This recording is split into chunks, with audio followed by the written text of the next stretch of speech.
All right, should we start again? Welcome back. This is About Buildings and Cities. I'm Luke Jones. I'm George Kinjal.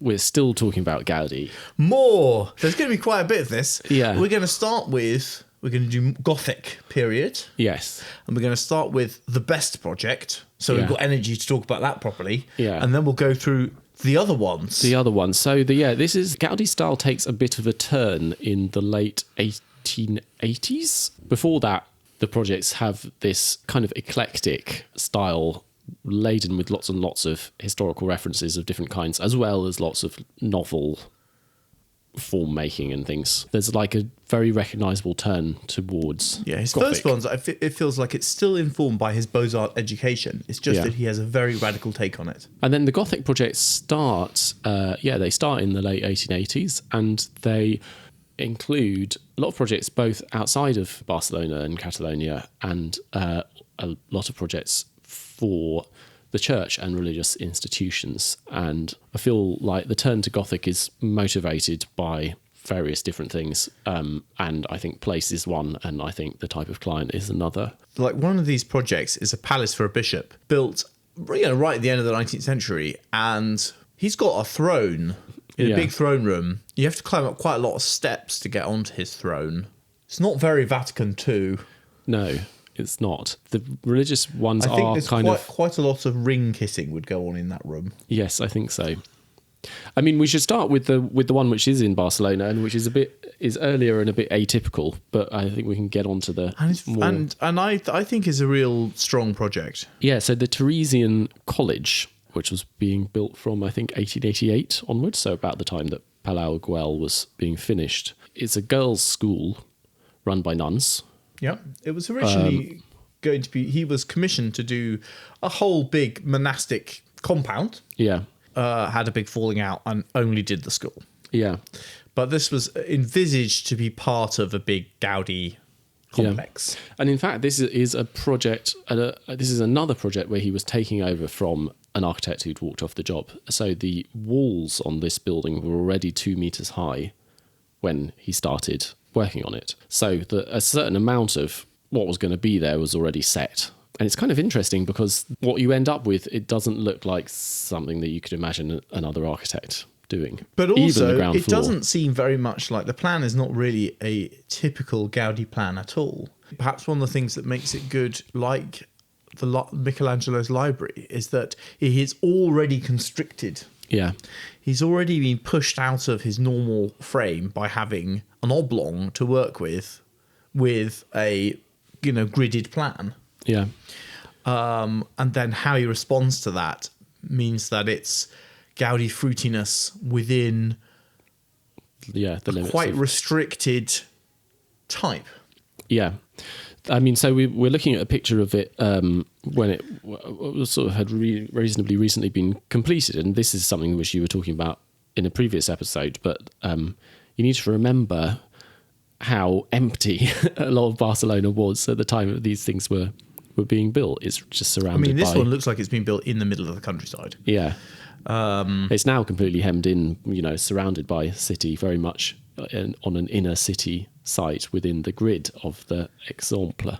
So what we see in its context, and I think it's important because I think part of the way that his buildings look is responding to context, particularly in massing and surface finish on the exterior. It is it's got an enormous walled garden or walled compound with trees.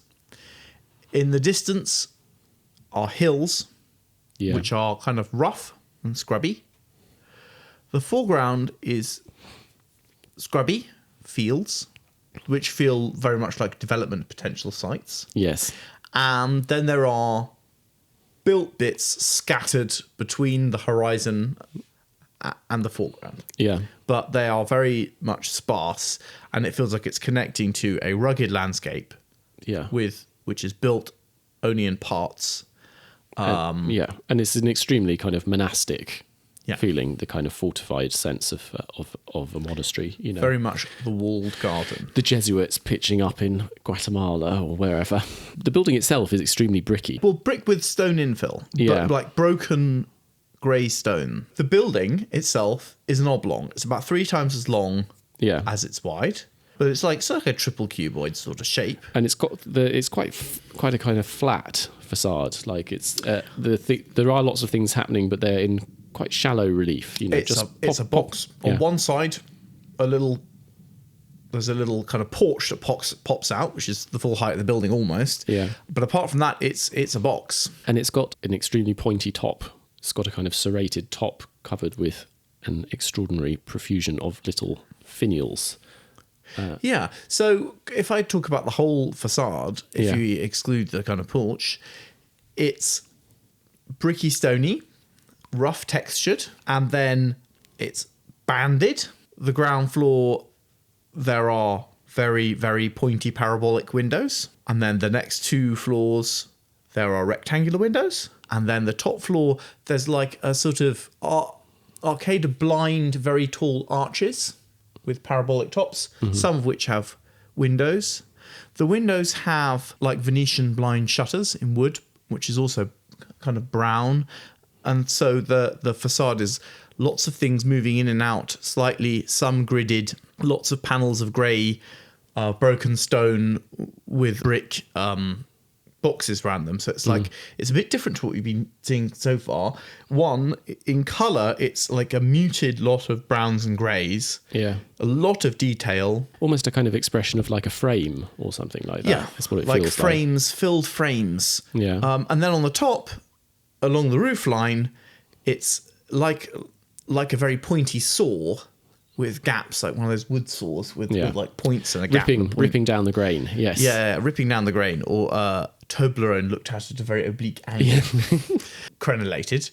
And on the corners, a taller crenellation with the, I don't know when this thing first comes in, the Gaudí 3D cross. So it's like a cross that is a cross whichever way, it's got 4 arms going out at 90 degrees to each other. Tetra crucifix. Then there's a porch with a big parabolic arch on the bottom, which goes through to a parabolic shaped door. And above it, this thing feels like a synthesis of Spanish Islamic architecture and Spanish Gothic architecture. Rather like, those towers, Islamic towers that often have like a Gothic story on the top. Like in Seville, yeah. Various cities. It feels a bit like the language of those. It's very surrounded by palm trees. Yeah, which does give it a kind of Al-Andalus sort of flavour. The facade is very attractive. Yeah, really, really nice. Rough, and it seems like in sympathy with its surroundings of kind of infinite space.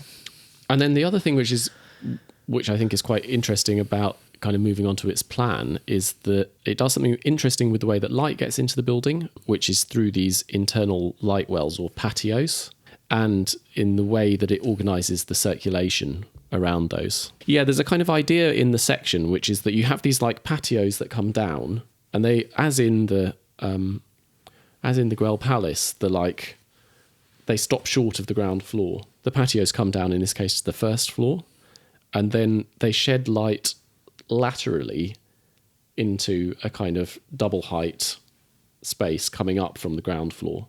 Yeah. So that it doesn't come all the way down, but the light kind of comes down into them, and then is borrowed and comes down into the ground floor. So and you have 2 of them together, kind of spaced either side of this lantern. The building is long and thin, rectangle.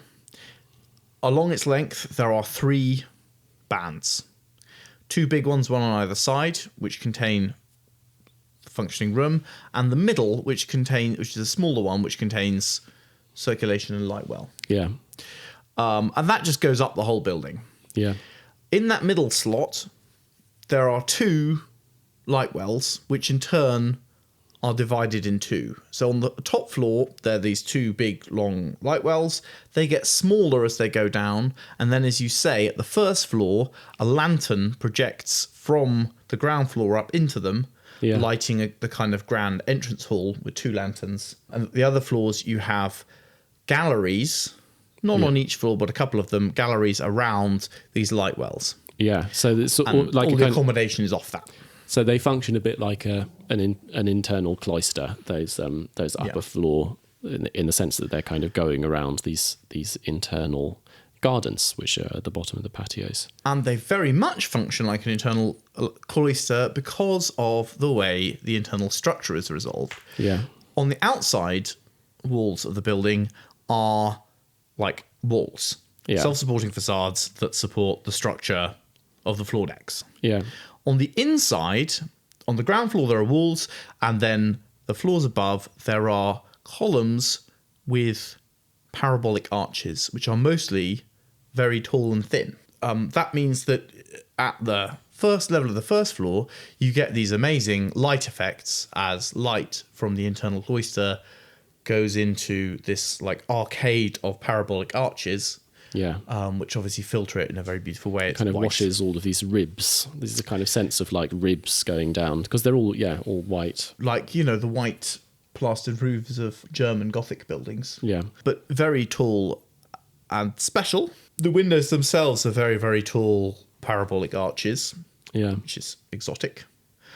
And the other thing that's very exotic about this building is the sort of express nature of the structure. Which again, and we said it's these parabolic arches, but that means at the ground floor, it's kind of thick. The ground entrance hall, which is an amazing room, has got walls.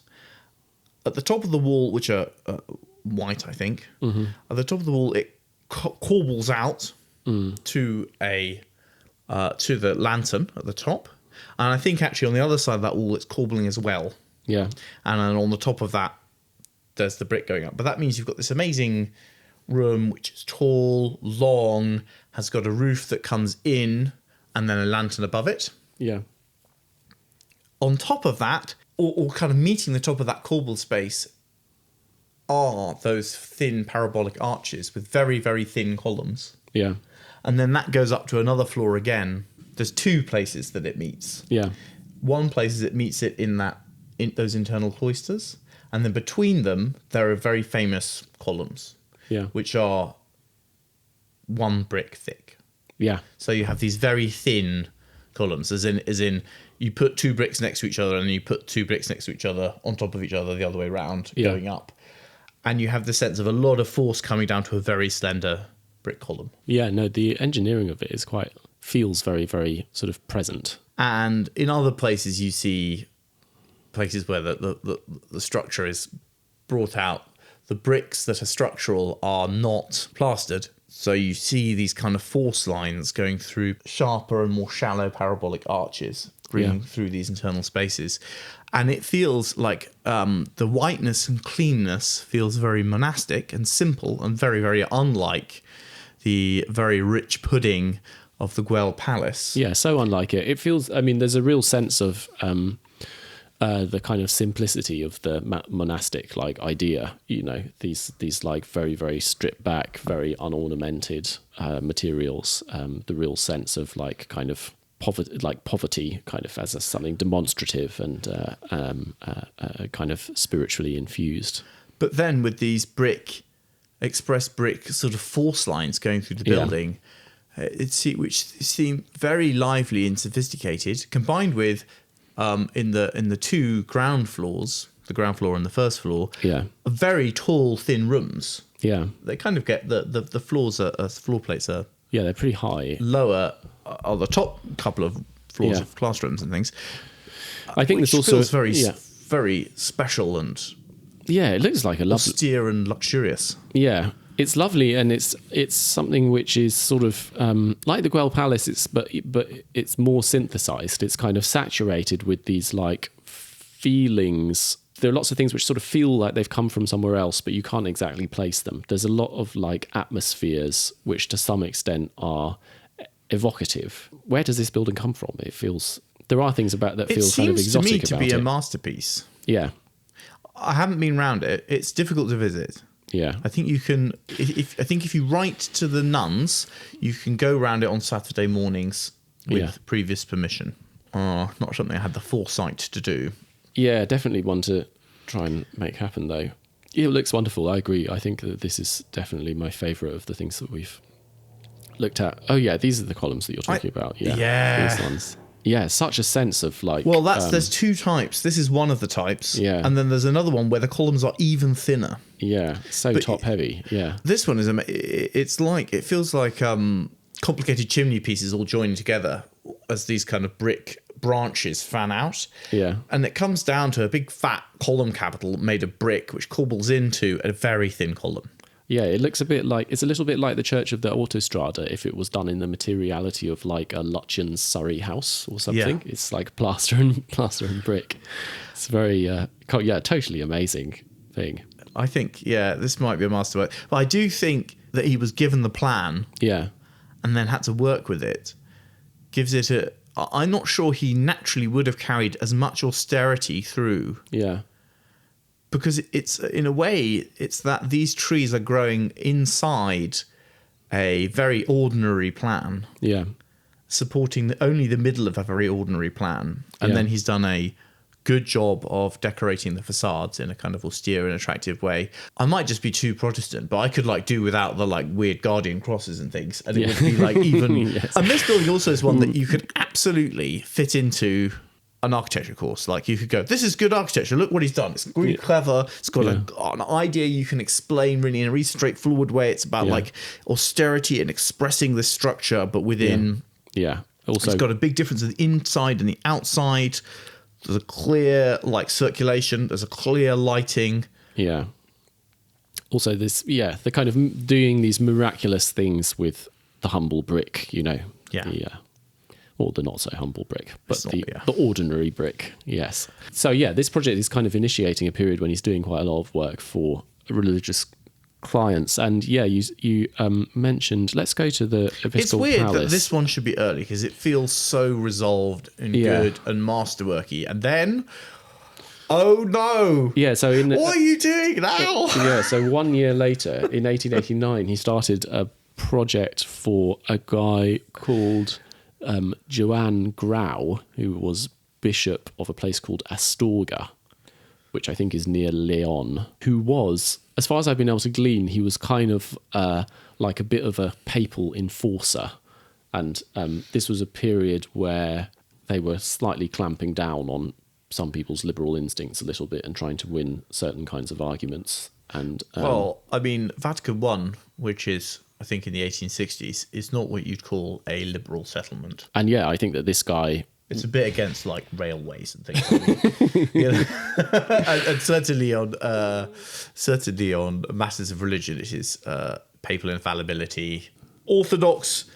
The way that the church has done it, inherited traditions are the way it's meant to go. Undisputable. Yeah. So the project, and this is one which he designed initially without having been to the site at all.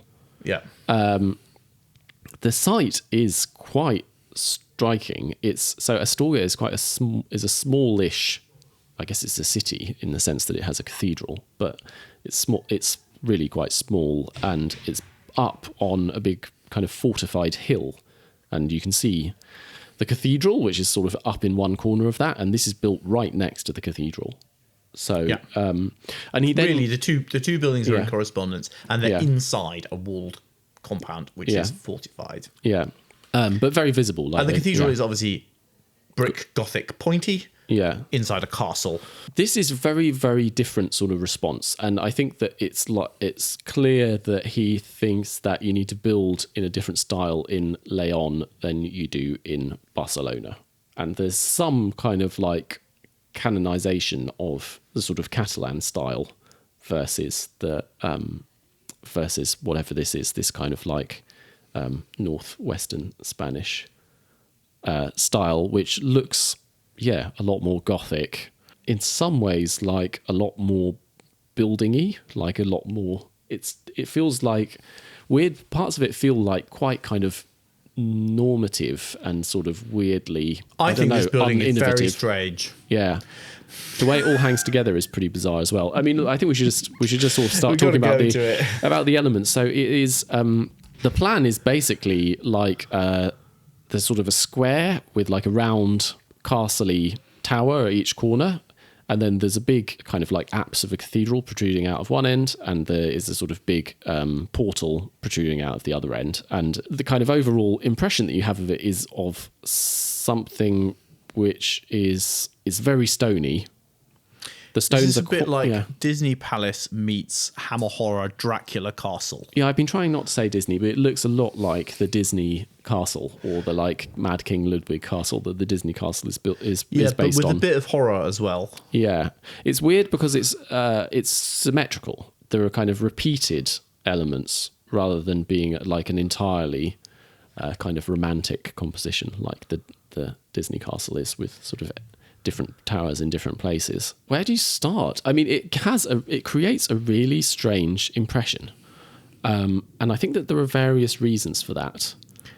Part of the thing that makes it horror-y or Disney-y is that it's very like a castle, Yeah, but a lot of things in it are wrong or like weird or not like authentically castle-y. it's got like the quality of the stonework is the gaps are quite expressed. They're sort of like slightly tumbled or slightly rounded or something in a way.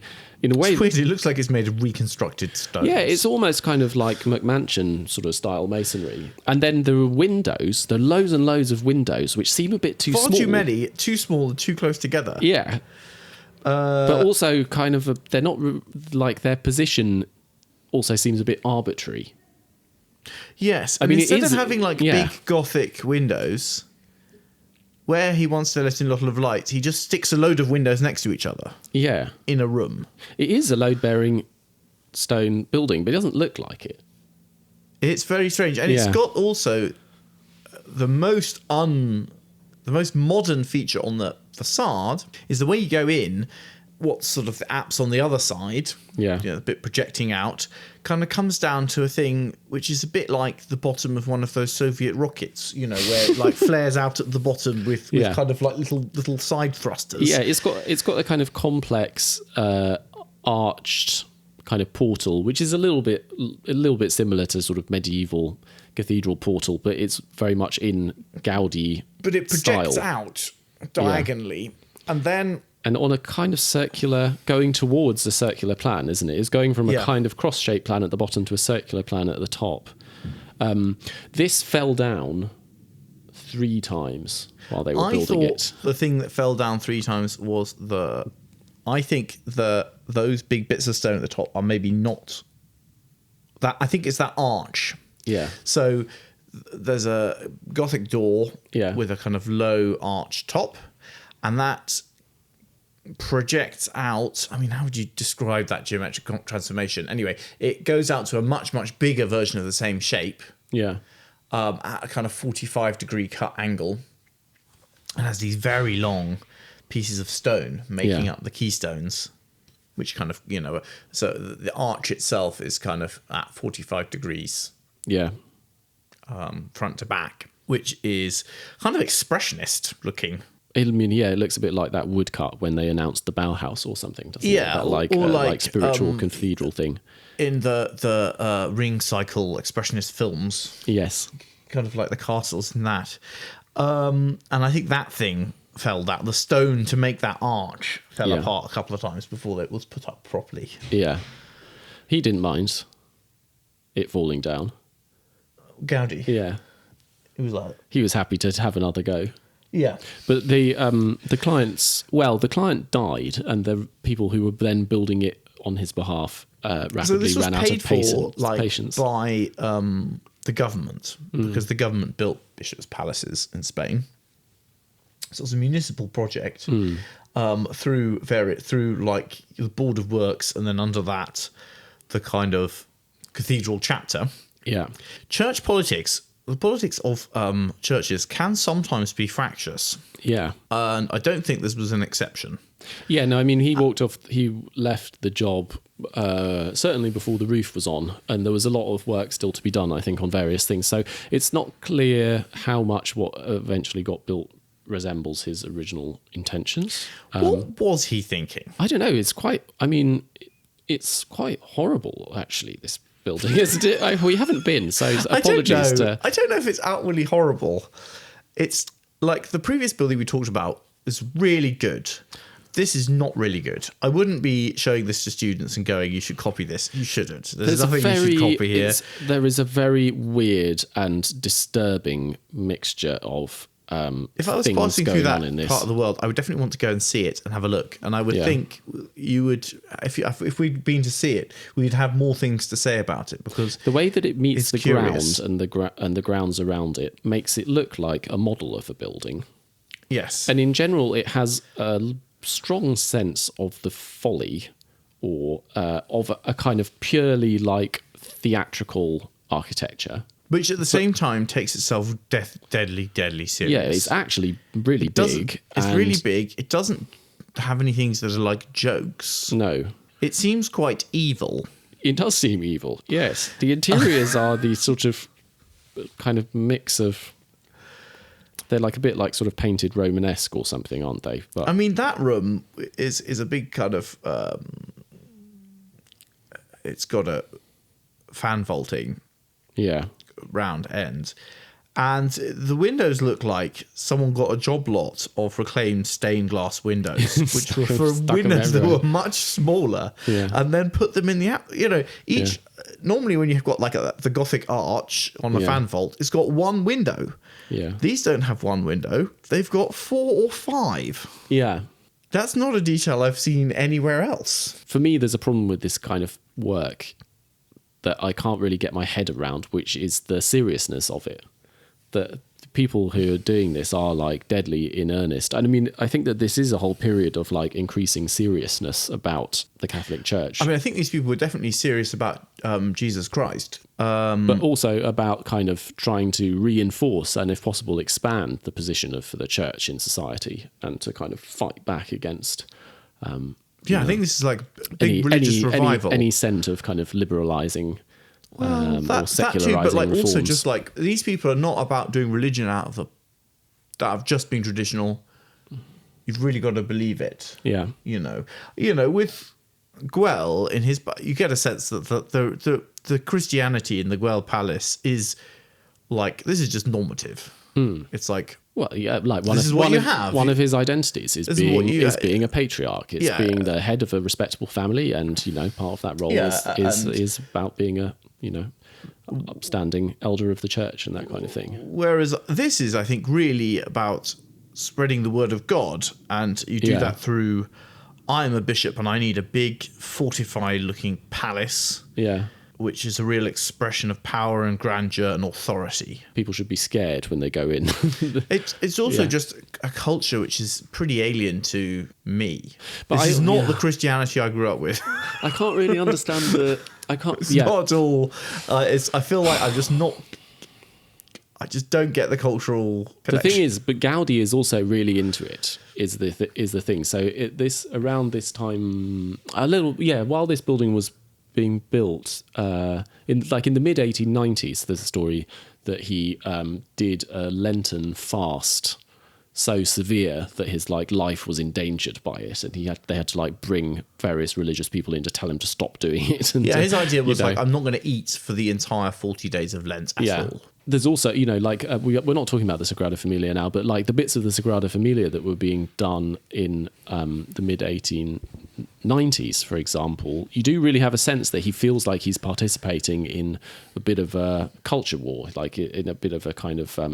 There are allusions to contemporary society in the sculpture that he's designing for the Sagrada Familia at that time. For example, there's a little devil who's giving a bomb to an anarchist in part of the sculpture, or there's a woman being tempted into a kind of contemporary woman being kind of tempted into prostitution and these kinds of things.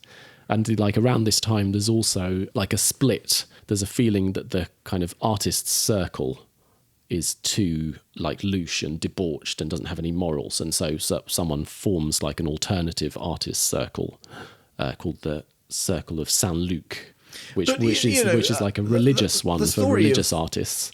Gaudi's fast is that he's fasting to wash away his sins of his loose living. Yeah. But the things that he specifically mentioned are he had some riding lessons, Right, yeah. he smoked cigars Yes. sometimes, he enjoyed eating out. Yeah. This is not it's not sex and drugs and rock and roll. No, it's not smoking opium and No, pandering or someone who feels that they've got to almost starve themselves to death because they had riding lessons. Yeah. Someone who's got a very austere version of what Yeah, it's all but Like it's a pretty. I mean, it's a and it's if a you- kind of hysterical. It's and, like well, I don't yeah. know. Like if you look at the New Testament, the standards it sets are quite high. Yeah, I think if you're serious about, following that, I think probably it's reasonable to make a case that like quite austere living is what's expected of you. But sure. it's maybe not it's not the normal standard of our culture now. No, but it's definitely I don't know. I feel like there is people. There's a feeling that they're engaged in a kind of struggle. I think. Yeah. And that like being extremely pious and extremely like, really kind of putting themselves through it is part of a struggle that needs to be waged. And I think in society. If you're an architect trying to get really like fundamental things done and not wanting to compromise, life is a struggle. So that's sort of sympathetic. Sure, yeah, it's a bit of a holiday to try and kill yourself through starvation instead. Well, I think you just have to be someone who's quite driven, and I think Gaudi was quite driven. There is a second way in which this particular building is difficult to analyse, which is that Gaudi's involvement in it is not like the Güell Palace, where he's there all the time. He's designing in the building. He does spend a certain amount of time at this site, but it starts with him sending in plans. He goes to the site. He realises there's problems with his plans. He adjusts them when the building is like well underway, gets a certain amount done, and then the patron dies and he leaves and it's finished. Personally, I think the kind of massing and some of the strange things on the facades are just actually his intention, but it's very difficult to disentangle what really he would have done if he would have spent more time there. Yeah, if he'd been able to spend infinite money on the interiors, what they might have been like as well. But I'm not sure that completely gets him off the hook either. I just think it makes it challenging to work out what's going on. This is a very inscrutable project to me, maybe up there with the most inscrutable of all his projects. Yeah, well, I mean, it would be fun to go to it sometime. There is another Gothic building nearby. This one's actually in Leon, isn't it? Yeah. The Casa Botines, which is a secular building, but also in the Gothic style, which was a commission for another mercantile it's industrialist for a firm family. of textile wholesalers. Yeah. As a office, warehouse, wholesale selling point. I think there might be some accommodation in there as well. Yeah. For the business. And this feels like a Victorian genre building. Yeah. It's the first thing, urban genre building. It's like size of a city block. It's got streets on it on three sides. It's a trapezoid, but essentially kind of big, blocky, oblong. The facades are flat. They've got, is that Turrell? What are they called? The like little towers that stick out on the corners but aren't very big and have pointy tops. You know, it's got those little turrets, yeah. It's got a little turrety thing on each corner. It's got a dry moat with some elaborate ironmongery letting, which feels a bit also like a Victorian building, kind of allowing light into a kind of basement lower ground. It's got rusticated granite facades with lots of sort of Gothic. The windows are Gothic, but they're like where you'd put the windows on a warehouse building and then you make them Gothic. It has a bit more strange decoration than you would expect of a standard one. Yeah. There's some curious sculpture. Some of the expressed ironwork is rather more fruity. Gothic kind of tracery of the windows is pretty non-standard, rather pared back, strangely geometric. Yeah. The roof is also quite expressive and becomes quite kind of Art Nouveau-ish. Does he have funny pointy things on the roof line? He certainly does. He certainly does. We're going to look at those. And then in terms of the plan, it's kind of interesting because it's also the internal structure is cast iron, right? It's got like columns. It's built like a warehouse.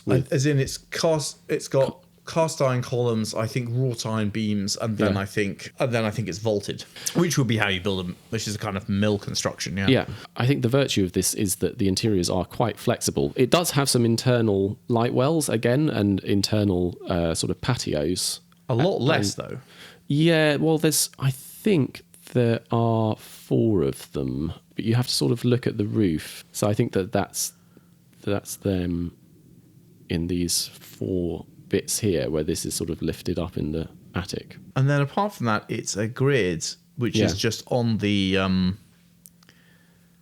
it's a trapezoid, and it just, projects the grid onto that, which means that the modules are all kind of different and quite skewed. Yeah. Which is curious. Yeah, it's funny, isn't it? Because it's like building out the whole block.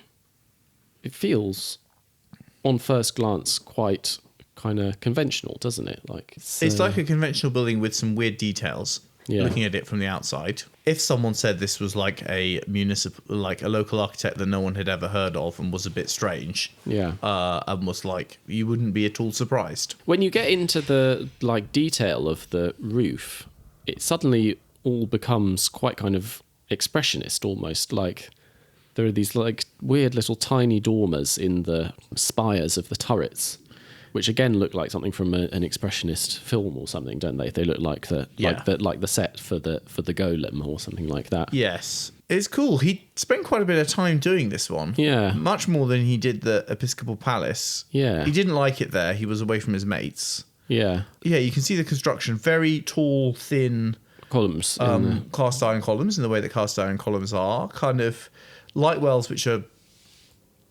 straight down. Yeah. Skewed shapes, attractive, all the detailing is attractive and good. Yeah. And some of it is curious and abstract and expressionist, but none of it is really exciting. Yeah, I don't really know what to make of any of the interiors as they now exist. I don't really understand how much of it is outside is the way a number it's meant of the to be. minor works of Gaudí. There are bronze statues of Gaudí, which in a way they feel they've got to put a bit more in. Yeah, he's always shown as a kind of sweet little man sitting on a bench. Yes, but they're not present at the major, indisputable great works of Gaudí. I don't have very much background on this. There was a commission which didn't advance very far, but which he did a lot of work on.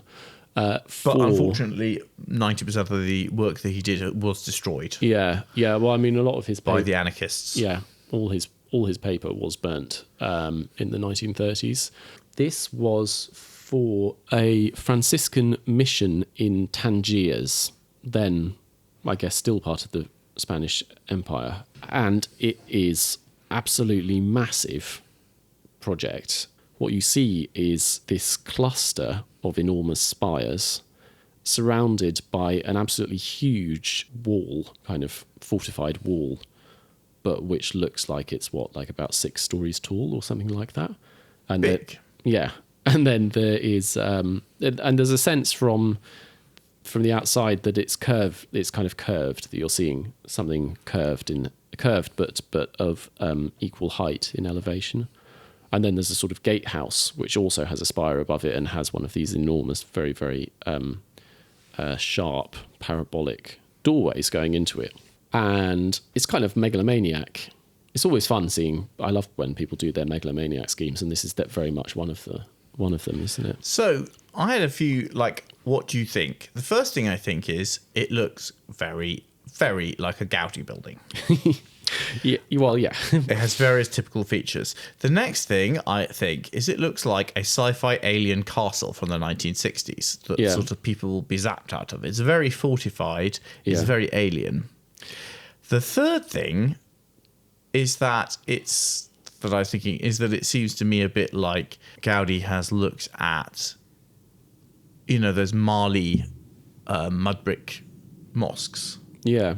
Berber architecture in Morocco, I think, also has these very big kind of sort of very textural, but often very plain compressed brick walls and things. Yeah, which this have kind of detail in those cases. You have timber or palm bundles sticking out to kind of stabilize them. Yeah, which go through.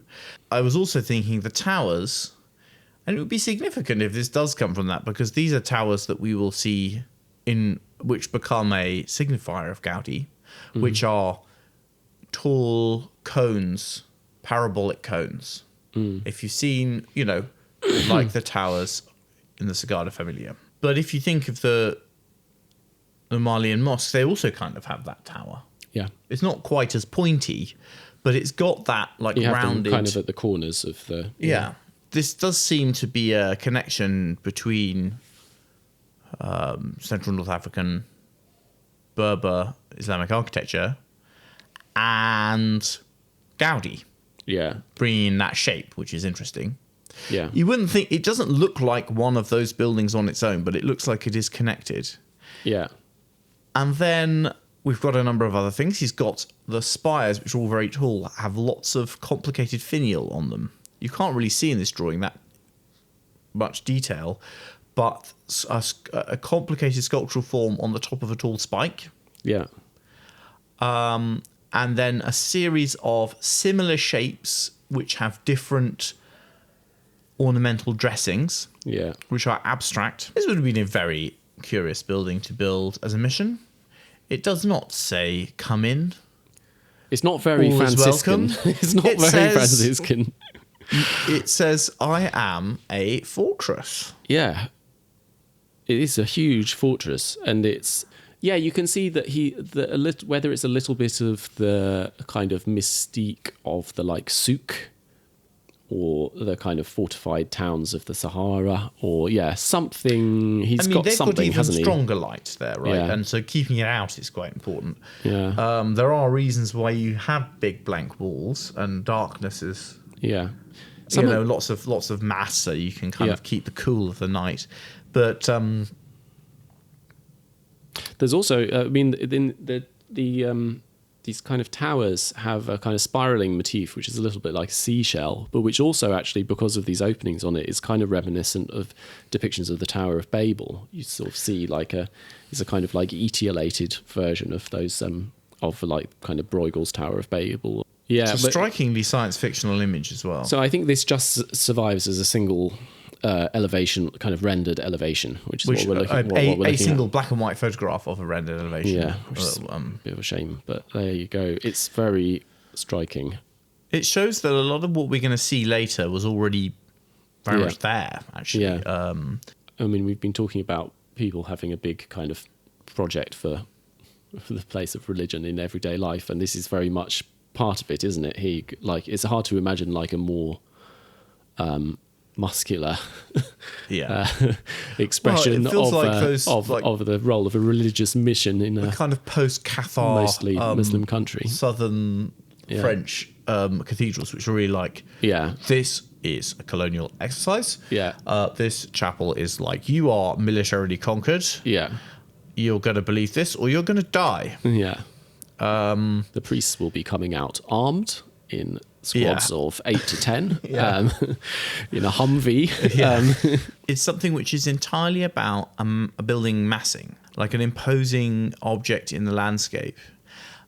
Massing is very important massing and silhouette is very important to Gaudi. And the way that like silhouettes change as you go around buildings, and the kind of, like all the Simpsons characters have very different silhouettes, so you can tell them apart. His buildings have very particular silhouettes which change as you go around them. And this is like if this building was built, you would have spent an enormous amount of effort to create, because it's all spires and stuff which don't really have there's no interior to them. And the big wall. I mean, you can put rooms in this building, but basically what we see there, none of it's really about creating internal spaces. It's about creating that elevation and that three-dimensional massing. We do buildings like that occasionally, but it's fairly unusual. Rem's CCTV building is like all about its massing. But they're rare that it's like so much. And it's a big expenditure of material for uncertain payback in terms of usable but space. But Gaudi's very interested in the sculptural silhouette. Absolutely. We see that. An extraordinary thing. Extraordinary Beyond that, it's piece kind of impossible to judge because we megalomania. Don't have any idea what the building actually would be like. I mean, there are lots of his buildings where essentially the information that we have are some like secondhand reproductions from magazines, and the reminiscences of like extremely old assistants and students that were collected Who after the have Second their World own War. agendas and are It's a weird one. not necessarily reliable. I mean, not necessarily unreliable, but you just don't Yeah. know. And it's like very hard to talk about something when you don't know if what you're looking at is real or not. Because you're already projecting. You're already trying to project intent from Yeah. a building. It's difficult to do it if you're not even sure what the building is. Well, we could talk about one final little Gothic flourish. This is back in Barcelona. Well, it's kind of in the country. Yeah, it's kind of on the edge of town now. It's like But it yeah. was very much in the country then and is almost in the country now. So this is Casa Figueres, also known as Torre Bellesguard, which is kind of a suburban villa for a kind of prosperous but not totally oligarchic family. And this one was built a little bit around the turn of the century. I think it's 1900. It's a totally Gothic building, crenellated, all that sort of thing, but it's better than the other ones. Yeah, it's quite, and it's Got more interesting things going on. there are a lot of kind of very recognisable Gothic motifs, particularly in the windows, but often used in quite distorted and unexpected ways. So the kind of main facade they're like the Gothic window with the, where there's like a, Trefoil? a trefoil window, but like stretched 250 Lancet window. A lancet, proportion, yes. Like aspect ratio 7:1. Yeah.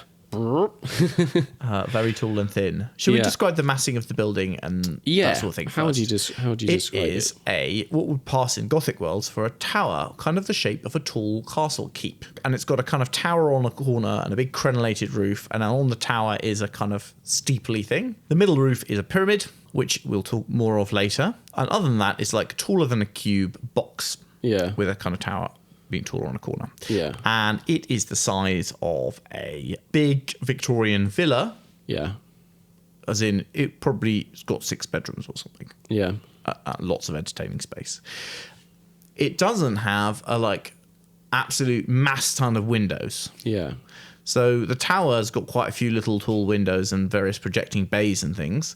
And then the body, it's probably only 3 windows across, except that in a kind of free English house style, the windows are kind of not simply where you'd expect them to be, which is about where the Englishness sort of ends. It's interesting that, like the Episcopal Palace, it is a stone building, but the impression that the stone creates is as different as you could really imagine. Because is it all this kind of rubble walling? Yeah, well, there's some bits where it needs to be something. It has to have enforced corners and things, but the effect is of a kind of single kind of plastic sort of sculptural mass, which has some sort of expression and things, but the stone is a sort of unified and sort of slightly naturalistic feeling thing. It doesn't like the Episcopal Palace kind of stress. It's like stony. Yeah, it's made stoniness. of big stones mortared together. And the roof is interesting because it's not made of the same stones, but it's a pyramid which is dressed also like it's a pyramid dressed in crazy paving, except more kind of volcanic feeling. Yeah. But then with very sharp edges. You know when you have, it's called like it's not like slate, but it's kind of limestone that breaks along its sedimentary lines. So it's very, very rough, put together in a crazed pattern. If you rotate the square of the pyramid, plan of the pyramid, and make a smaller one halfway up, it's got windows that make the point of that square, to make the star, the two-square star, which makes that roof very geometric. It also has a kind of walkway around the roof, I think, and you can also be up on the tower. There are photographs which show you how the roof works. But that's a interesting, rough, different way of doing a roof, and it's another subversion of the massing. Did you want to look at the plan? Let's go through the plan in the section a little bit. The plan's not mega exciting. The staircase is in the tower. There's an entrance. There's a basement. Yeah. There's an entrance hall with rooms off it. There's another floor like that. Then there's a special room in the attic. Yeah. Which has some very interesting brickwork we'll talk about. And then there's another room above that no one really takes pictures of. Oh, and the other important spaces in the tower, in the stairwell, Yeah. there's an interesting space which connects the levels, which has a lot of very plastic work in it. That's the kind of towers, stairwell, multi-level kind of galleries and things. Which is There's a sort of spiral stair going up, but with a big... with a big well in it, and Yeah. then it's got columns which are white render, I think probably brick on the inside or stone or something. There are several different ones, and they all have their own sculptural properties. They're cylindrical or like bundles of cylinders. Mm-hmm. They go up with these abstract geometric capitals, which are just continuous. The whole thing is rendered up to kind of compound arches. So the arch will go up like it's a smaller arch. Oh, yeah. And then a bigger one, and punched out holes above that, which are also rounded. So the whole thing feels a bit like it could have been made of, like you would be doing if you were making like Gothic architecture out of solid plaster. Yeah, it's a bit like something that's been dipped in plaster, isn't it? Yeah. Where you kind of keep dipping it and it kind of gradually softens until it loses all of its resolution. And also it's the kind of drawing of this complicated form, which feels like it should be like one material meets another piece of material, but the whole thing is seamless. And he did work a lot in plaster. Having people making things out of plaster was a big part of his design process, although I've got no idea whether that's actually how this was done or not.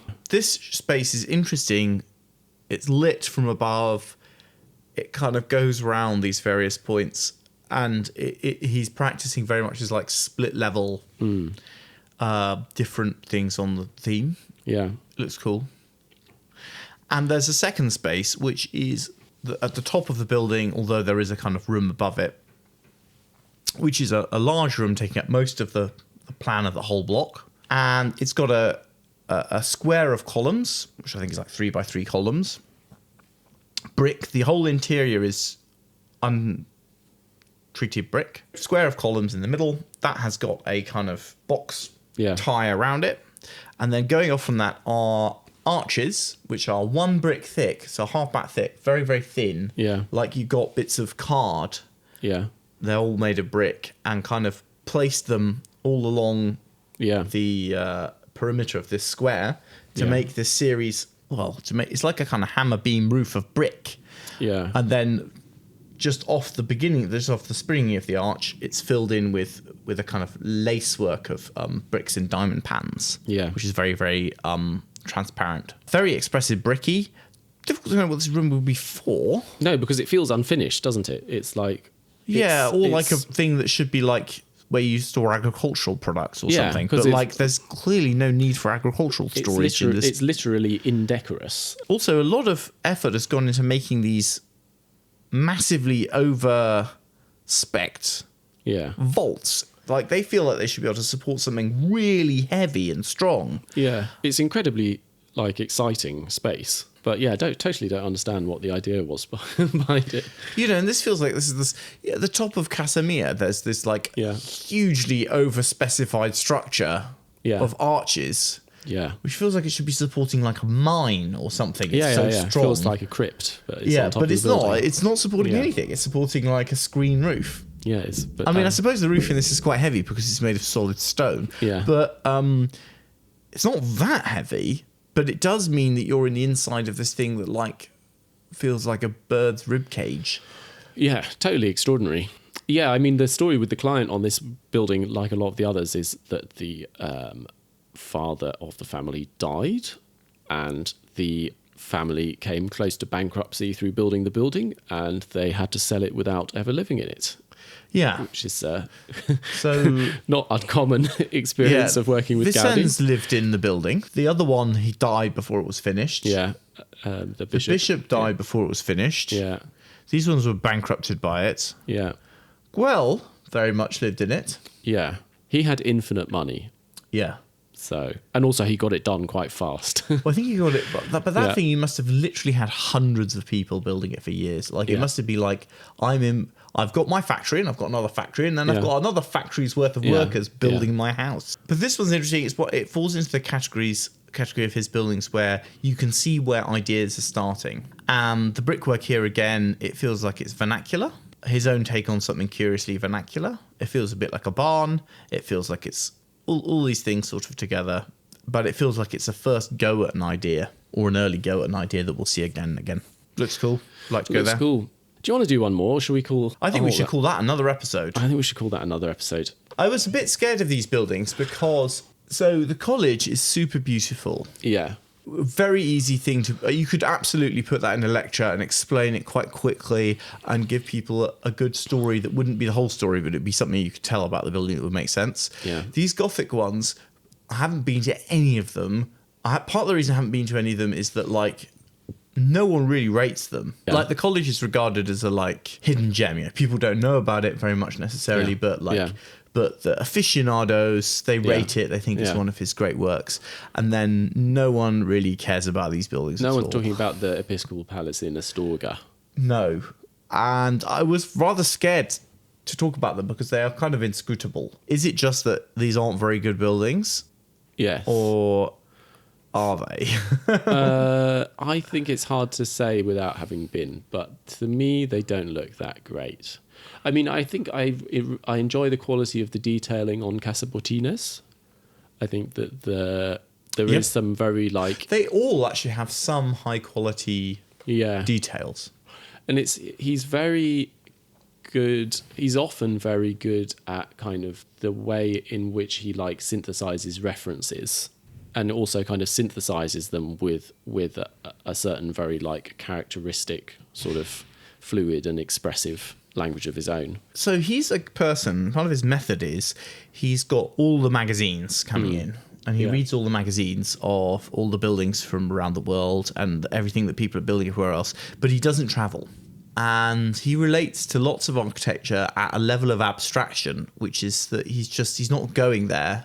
And you always have a strange view of buildings if you don't go there. Yeah. And then he's synthesizing all these ideas. And it's like, because it's abstract, it can kind of, before he even understands what it really is, it's combined with whatever he's got in his mind. Yeah, it's interesting. So in that sense, he's comparable to Nicholas Hawksmoor, who we talked about, who obviously is someone also doesn't leave London, but enormously influenced by developments in contemporary architecture on the continent and in Italy and France and things like that. But via engravings. Yeah, but in his version of it, you could really see the different references often kind of free floating in the composition. Yeah. Whereas it feel like in some of these they do feel like a little bit additive, but they're generally the synthesis is much more complete. I think that's probably because he's such a kind of virtuosic, like, maker designer. Like, That's it. He knows how to... With Hawksmoor, he has a kind of genius for sculptural, terrible symmetry. Do you mean like fearful symmetry? Yeah, you mean like fearful Blake? symmetry, Yeah, like Blake, fearful symmetry, yes. Fearful symmetry, yes. That's what I was going for. Yeah. Whereas Gaudi's, at his most fruity, is kind of bioform. It's like being like a rock. Yeah. And it's much more something which feels like it's parametric almost, you know. It's like coming out of a seed, and then his ideas grow from a seed and they grow out and out and out. Yeah. And in a way, when we have a building like the college, it's that the seed is already, this is the plan. Yeah. You've got to have vertical walls. Yeah. Go. Yeah. And the kind of Gaudi parametric model is, and it produces this thing because it's already been given an input which is so gridded. Yeah, it's sort of stopped right down on lots of the Whereas if you at the end, we'll go up to the other end and we'll have like the Guel Krypton thing where it's like the seed is nothing. Yeah. And it's like pure. Yeah. The seed is like the actually existing material world, all of it. Yes. Like, and you end up with something truly extraordinary, spectacular, and unlike everything else. Yeah. Which is a very different process too. Yeah. But part of the seed is like, and this pile of books. Yeah. And this like slightly, you know, the AI model has been fed on a like weirdly filtered set of information. Yeah. But which is it's very broad but kind of shallow. Well, it's nice to start and end on something good. I mean, I think Bellesguard is good. I think that both of those also, I find something very nice about those the facades of them, where there is like a real play of kind of roughness and texture and kind of little openings. And although obviously the college is much more regular, whereas Bellesguard is much more kind of free building-y, I think that both of them have something very enjoyable going on there, which seems very rooted. It seems like he's really feeling something about the place, which is his home, which he sort of doesn't really have when he's up in Lyon. Yeah, the rough surface of the building feels like the rough surface of the soil. Yeah. And the rough surface of the scrubby mountain, which is kind of completely gone now because it's in the middle of a city. Yeah. Probably it should be like clad in asphalt. And having the roof made of... there's various pieces in the Bellesguard which are like, that's a really interesting roof. Yeah. Very cool. Yeah, I like it. Something you could do somewhere else.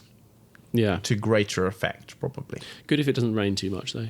No idea how good it is at shedding mortar. It's pretty steep. Yes. That helps. Yes. Having it at 45 degrees. But the bits aren't really overlapping. We don't know that.